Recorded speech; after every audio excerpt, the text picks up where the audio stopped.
हम इस संसार में जब आते हैं तो परमेश्वर से एक वादा करके आते हैं कि परमेश्वर, जब हम माँ के गर्भ में होते हैं तो वहीं से हम परमेश्वर के साथ एक डील कर लेते हैं कि हमें परमेश्वर यहाँ से मुक्ति दिलाओ, हम इस संसार में आके आपका ही नाम जपेंगे।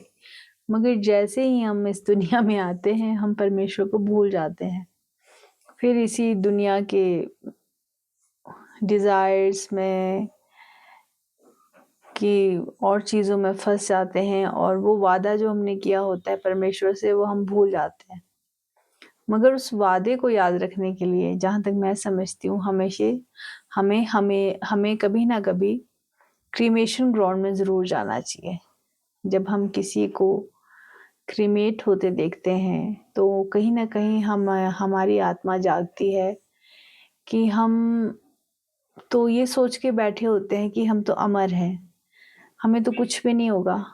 हम जब बात भी करते हैं, अरे उसकी डेथ हो गई, उसकी डेथ हो गई, तो हमें एक सेकंड भी हमारे दिमाग में ये चीज़ नहीं आती कि एक दिन हमें भी वहीं पर जाना है। तो अपने आप को जगाने के लिए हमें क्रीमेशन ग्राउंड ज़रूर जाना चाहिए और देखना चाहिए कि हम किस लिए आए थे इस संसार में। ये सब करने थोड़ी आए थे, घर बनाने, गाड़ी जोड़ने, धन जोड़ने। हमारा मेन मोटिव होता है कि हम इस 84 योनियों की प्रॉब्लम से हम निकल पाए। प्रॉब्लम नहीं कहूँगी, मगर 84 योनियों की ये जो यात्रा है इससे निकल पाए और अपने जीवन में जो हम लक्ष्य को प्राप्त करना है वो कर पाए। हम इस कर्मों के जो चक्र है उससे निकल पाए और आत्मा जो हमारी है वो परमात्मा से लीन हो जाए और हम इस कर्म बंधों से जो हमें जन्म प्रति जन्म हमें इस दुनिया में आना पड़ता है उससे हम मुक्ति पा लें।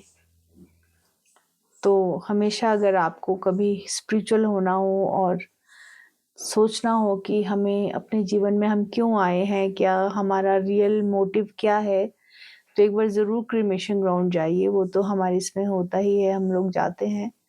वहाँ पर जाग के अपने आप को जागृत कीजिए कि हमारा रियल मोटिव क्या है और अपनी यात्रा शुरू कीजिए। Thank you everyone.